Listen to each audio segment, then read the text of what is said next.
I used to believe that nothing could truly break me. When the accident happened, I still thought the same. I told myself I would heal, that with enough effort I'd walk again. But as the days blurred into weeks, I realized there are wounds that go deeper than bones and muscle. They live somewhere between pride and helplessness. At first, my wife was my only lifeline. She fed me, washed me, turned me over when I couldn't move. I saw the exhaustion in her eyes, but also something else: distance. It started as silence during breakfast, then sighs that lasted longer than her words. I told myself it was stress, that she just needed time to adjust to this new life, to me being broken. I never imagined that the woman who once said she couldn't live without me would soon prove it was the opposite. The doctor said my spine wasn't completely severed, that with time and therapy I might walk again. Might. That single word became my curse. Every night I repeated it like a prayer and a threat. Might. Maybe. Possibly. But deep down, I felt the walls closing in. Our house became a cage. I couldn't move from the bed to the chair without her help. Every time she lifted me, I saw pity in her eyes, and that pity hurt more than the pain shooting down my legs. Then came that day. The day I stopped being the man I used to be. It was late afternoon, the kind of quiet that presses against your ears until every sound feels amplified. My wife had just brought me lunch, then left the room. I lay there staring at the ceiling, tracing the pattern of cracks in the plaster. I must have dozed off because the sound of the front door woke me. Footsteps. Familiar. Slow but confident. My twin brother. For a moment, something warm flickered inside me. Relief, maybe joy. I hadn't seen him since the accident. I thought he couldn't bear to see me like this. I wanted to call out to him, to tell him I was glad he came. But before I could, another sound cut through the air. A whisper. A laugh. A low moan. At first I didn't understand. My mind rejected it, scrambled for another explanation. Maybe the TV, maybe something else. But then came the unmistakable rhythm of betrayal, quiet gasps, muffled voices, skin against skin. They didn't even close the door. I froze. My mouth opened, but no sound came out. I felt the blood rush to my head, my pulse roaring like thunder. My hands gripped the blanket so tightly my nails tore through the fabric. I wanted to scream, to crawl out there, to drag them apart, but my legs were dead weight. Instead, I lay there and listened. Every sound carved a mark inside me, every breath they shared was a knife. I don't remember crying, but my pillow was wet. For a long time I just stared at the ceiling, tasting the salt of my own helplessness. Then something changed. The pain cooled. The rage hardened. What replaced it wasn't grief, it was steel. Cold, sharp, and absolute. When he left, I heard the door close. Moments later she came into the room. I didn't need to say a word. She saw my face and knew. The look she gave me wasn't fear or guilt. It was worse, indifference. And when she opened her mouth, her words were ice. She said my brother was the same as me, only he could stand on his own 2 feet. That sentence killed whatever was left of love in me. I don't remember what I yelled, only that my voice tore through the house like a wounded animal. I told her to leave, to get out, to vanish. She looked around the room, then calmly started packing her things, moving slowly, neatly, as if she were just getting ready for a weekend trip. Before leaving, she said one more thing, something about how I couldn't survive without her, how I'd beg her to come back. The sound of the door clicking shut was both a curse and a mercy. After she left, silence filled every corner of the house. It was the kind of silence that makes you question whether you still exist. I sat there, trembling, half-dressed, alone. My body felt like a prison, my mind like a battlefield. But in that stillness, I made a promise, to never need anyone again. I don't know how long I stayed like that before calling my friend, Daniel. He worked in IT, one of the few people who had kept visiting me despite my condition. I didn't tell him what happened. I just said I needed help. Real help. He came that evening, took one look at me, and understood. He didn't ask questions, didn't offer pity. He just packed some of my clothes and said, "You're coming with me." The next 6 months were hell. But it was a kind of hell that burns weakness out of you. Daniel's apartment was small, but it was full of light and noise and life. He carried me when I needed it, taught me how to move again, forced me to sit upright, to fight gravity 1 inch at a time. At night, when I couldn't sleep, he showed me his world, coding, testing, online games, the strange invisible universe where your body didn't matter. That world saved me. Each day I grew stronger, physically and mentally. My hands learned to type faster than my legs could move. The pain remained, but it became fuel. Every click of the keyboard was a small act of defiance, every finished task a reminder that I was still here. Sometimes I thought about her. About them. Not with longing, but with a detached curiosity, like studying an old scar. I wondered if they ever thought about me, if they regretted anything. But even that curiosity faded with time. What stayed was the fire. The desire to stand again, not just to walk, but to stand on my own terms. 6 months after she left, I could lift myself without help. A year later, I could take 10 steps unaided. They were shaky, uneven, but they were mine. Every step was a victory. I had been buried once, and I had clawed my way out. That day I stood by the window of Daniel's apartment, sunlight spilling across my face, and I swore to myself that one day, when I walked into a room, no one would ever see pity in my eyes again. Not my brother. Not my ex-wife. Not anyone. Because the man they broke was gone. And the one who replaced him was someone they would never recognize. The first 6 months after she left were the hardest. I didn't just lose my wife, I lost the illusion that anyone would save me. Every morning began the same, Daniel opening the curtains, sunlight stabbing my eyes, his voice saying, "Get up, man, one more try." And every morning, the same question pulsed in my head, why bother? But I did. Out of spite at first. Out of pure, stubborn anger. I refused to give her the ending she expected, me wasting away, broken, pitiful, forgotten. Daniel's place wasn't fancy. One small room with a fold-out couch, 2 monitors glowing all night, empty mugs everywhere. He worked long hours in IT, and at first, I just watched. He'd sit typing lines of code, headphones on, immersed in some other world. I realized something then, the digital world didn't care if you could walk or not. Behind a screen, you were just as powerful as anyone else. He started showing me small things, how to navigate test servers, find bugs, record logs. It was tedious, repetitive, but it gave me purpose. For the first time since the accident, my mind felt alive. Days blurred into nights. The body I hated for betraying me slowly obeyed again. My hands stopped trembling when I typed. I could move from the bed to the chair with effort but without pain. Every centimeter of progress felt like rebellion. Sometimes I woke up drenched in sweat, hearing phantom echoes of that day, her laugh, my brother's voice, the sound of betrayal replaying like a broken tape. I'd sit there in the dark until the anger cooled back into silence. And every time, the same thought came, you'll walk again. You'll make them watch. Daniel noticed the change in me, the quiet focus, the refusal to quit. One night, he said, "You've got the instincts. You should test games for real money. I can get you started." That suggestion changed my life. He set me up with freelance projects, nothing big, just bug reports for indie studios.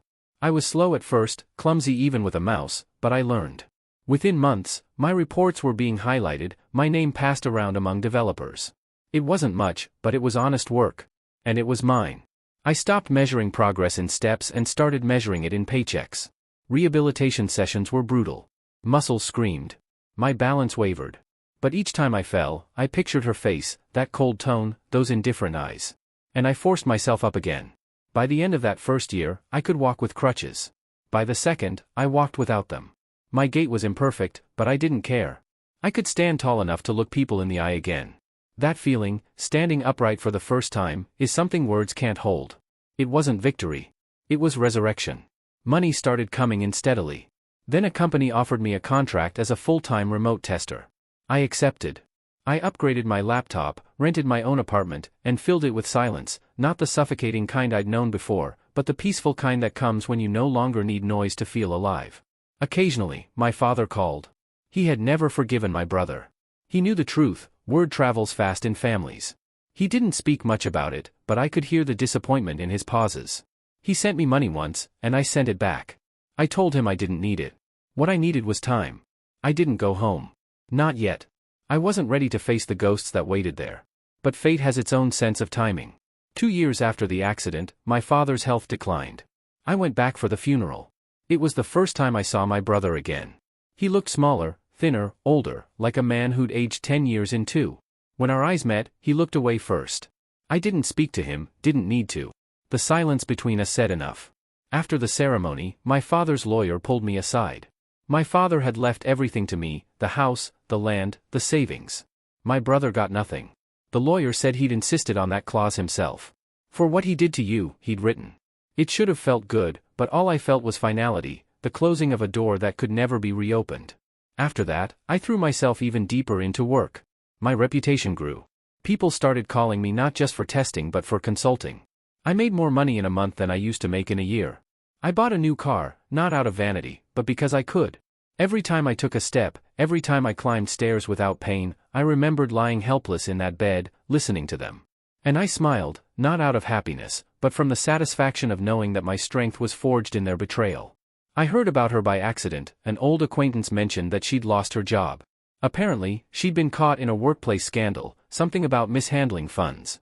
Now she was working as a waitress somewhere along the highway, struggling to make rent. I didn't react. I just nodded and changed the topic. Inside, though, a quiet realization settled in: I didn't need revenge anymore. Life had already handled it for me. Still, fate wasn't done weaving its final act. A few months later, I received an invitation to a charity event, a fundraiser for people who had lost mobility due to accidents. They wanted me as a sponsor, someone who could inspire others. I accepted. Not for glory, not for attention, but because I remembered what it felt like to have no one believe in you. That event would bring every thread full circle. By then, I had everything I'd once prayed for: health, wealth, freedom. But the part of me that had died that afternoon years ago never came back. Maybe it wasn't supposed to. When the day of the charity arrived, I stood in front of the mirror adjusting my tie.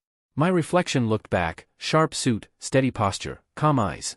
The man in the glass was unrecognizable from the one who had once lain helpless in bed. I smiled faintly. Let them see what they created. I didn't realize I was rich until one afternoon my accountant called to discuss asset diversification. Those words barely registered. All I cared about was the silence of my office, the soft hum of my computer, and the knowledge that I had built it all from nothing. The apartment I lived in wasn't grand, but it was mine. The walls no longer echoed with pity or shame. Each corner held something I'd earned: the ergonomic chair Daniel had insisted on, the treadmill I barely used but kept as a reminder, and the framed certificate from my first major gaming company. I had turned pain into purpose, and purpose into profit. The irony never escaped me. The man who couldn't walk now tested worlds where players could fly. But success didn't arrive overnight. It came in small, relentless increments: late nights, eyes burning from screens, mind wired from caffeine. Each bug I discovered, each report I submitted, became another brick in the empire I was quietly building. I started hiring freelancers, training them, managing remote teams. Before long, I had a reputation for precision, for being the one who never missed a flaw. They called me the debugger. I smiled every time I saw that nickname.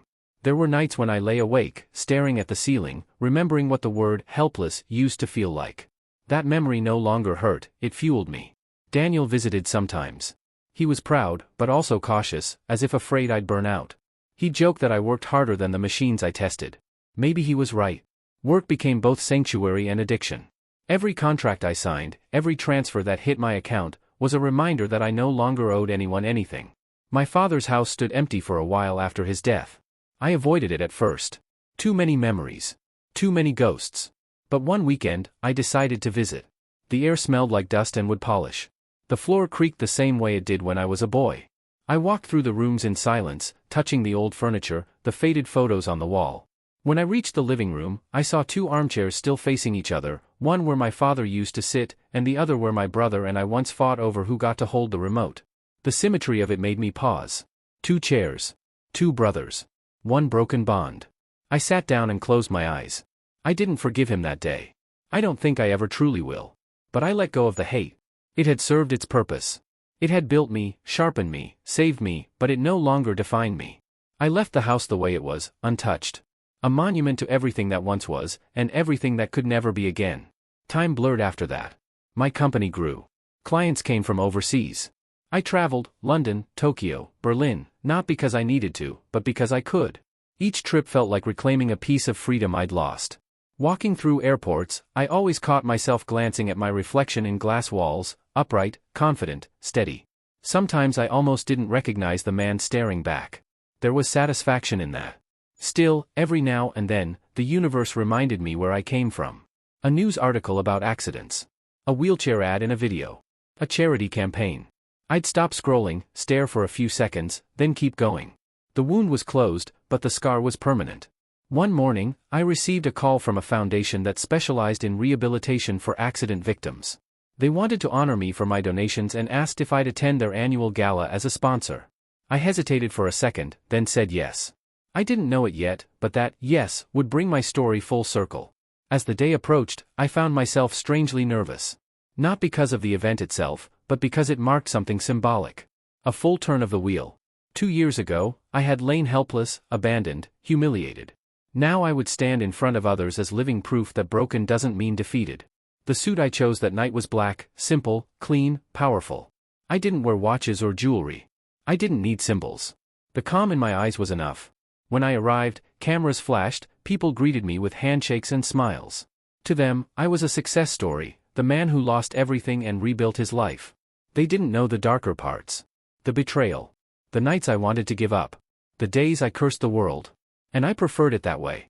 During the event, I gave a short speech. I talked about how recovery isn't linear, how sometimes strength is just refusing to stay down one more time. I didn't mention names. I didn't need to. The room was silent when I finished, and for a moment, I felt something I hadn't in years: peace. Afterward, I stepped outside to breathe. The night was cool, the city buzzing softly below. Somewhere behind me, music played, people laughed, champagne glasses clinked. I watched the skyline and realized that for the first time, I didn't feel the need to prove anything. That's when I heard her voice. It was faint, but unmistakable. I turned. A group of waitresses were carrying trays toward the ballroom entrance. One of them looked up. Her eyes widened. The tray slipped slightly before she steadied it. For a split second, the world stilled, the sounds, the lights, everything. It was her. My ex-wife. Her hair was shorter now, streaked with stress and time. Her face, once effortlessly beautiful, carried lines of exhaustion. The confidence she used to wear like perfume was gone. All that remained was the dull caution of someone who'd been running from consequences for too long. She froze. I didn't. I raised my glass slightly, not mockingly, not cruelly, just a silent salute. Acknowledgement. Closure.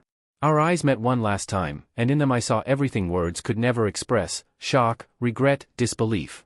Maybe she'd expected me to still be broken, still crawling through life. But the man before her wasn't the one she left behind. I turned and walked away, my steps steady and deliberate, the sound of my shoes echoing softly against the marble floor. For the first time, the weight was gone. As I left the building, I looked up at the night sky. There was no triumph, no bitterness, just a quiet sense of order. Some people spend their whole lives chasing revenge. I didn't have to. Life itself had done it for me. And it did it better than I ever could. After that night, something inside me settled, like dust after a long storm. I didn't celebrate. I didn't gloat. I simply went home. My apartment felt different when I walked in. Not bigger, not smaller, just quieter. The kind of silence that comes not from emptiness, but from completion. I poured myself a drink, turned off the lights, and stood by the window. The city glowed below me, endless, alive. I thought about how 2 years ago I couldn't even walk to a window, and now I was standing there, glass in hand, watching the world unfold. I replayed the moment at the charity event in my head, her pale face, her trembling hands, the shock in her eyes. But instead of satisfaction, what I felt was distance. The kind that time builds, layer by layer, until the past becomes a story that happened to someone else. Maybe that's what healing really is, not forgetting, but becoming someone the pain can no longer reach. Over the next few days, I found myself thinking not about her, but about him, my brother. The last time I saw him was at our father's funeral. He couldn't look at me then. He probably couldn't now. I'd heard he was working at a McDonald's in some forgotten part of town, renting a small room in a cheap motel. He'd lost his job, his reputation, his inheritance, everything. I could have ignored that information, but I didn't. I drove there one afternoon. I told myself it was curiosity, but deep down I knew it was unfinished business. The motel sat by the edge of the highway, peeling paint, flickering neon sign, the kind of place where time stops caring. I parked and waited. An hour later, he walked out, carrying a trash bag to the dumpster. For a moment, I saw the brother I used to have, confident, charming, always a step ahead of me. But the man moving across that parking lot wasn't him. His shoulders were slumped, his face unshaven, his uniform wrinkled. Life had stripped away the arrogance, leaving only regret. He looked up and saw me. We locked eyes. He froze. I didn't get out of the car. I didn't say a word. I just looked at him, long enough for him to understand that I wasn't there for revenge. I was there because I needed to see what justice looked like when it wasn't mine to deliver. He nodded once. It wasn't an apology, and I didn't need one. Then he turned away. As I drove off, I realized that was the last time I'd ever think of him with anger. We were twins by blood, but not by soul. Somewhere along the way, our paths had split, his leading to ruin, mine to redemption. And that was enough. Weeks passed. My life moved forward quietly. Projects, meetings, interviews. People wanted to hear my story, the accident, the comeback, the triumph. I gave them the polished version: perseverance, determination, discipline. But I never mentioned the real fuel: betrayal, humiliation, rage. The world loves stories of heroes, not survivors. One evening, while sorting through old files, I found a photo. It was from years ago, the three of us at a barbecue. My brother, my wife, and me. We were laughing. My arm around her shoulder, his hand holding the camera. It looked so genuine that for a second, I almost believed it again. Then I tore it in half and dropped it in the trash. The past belonged in ashes, not frames. A few months later, the foundation invited me again, this time to speak, not just sponsor. I hesitated, then agreed. When I stood on that stage, looking out at the faces of people in wheelchairs, braces, walkers, I saw myself in them. The same exhaustion, the same flicker of stubborn hope. I told them that strength isn't loud. It doesn't roar or boast. Sometimes it just breathes quietly through pain until one day you realize you've outlived the worst of it. After the event, a young man came up to me. He was maybe 20, his legs in metal braces. He said, "You make it look easy." I smiled and told him the truth, it's not. But it's possible. That night, as I drove home, I realized something simple but profound: revenge ends, but redemption doesn't. It grows, quietly, in every choice you make after the fall. I no longer needed to think about her or him. Their names stopped echoing in my mind. They were part of another life, another man. The version of me who needed their validation was gone. One Sunday morning, I decided to visit my father's grave. It had been years. The cemetery was quiet, dew shimmering on the grass. I stood there for a long time, not speaking. Then I said softly, "You were right to leave it all behind. I finally understand." A breeze passed through the trees, gentle and cool. I don't know if it was a sign, but it felt like forgiveness. As I walked back to the car, I felt light, like I'd finally finished something that had taken too long to end. When I got home, I sat by the window again. The city moved below me, indifferent, unstoppable. I thought about the chain of events that brought me here, the accident, the betrayal, the friend who saved me, the pain that became purpose. Every step had mattered, even the ones that broke me.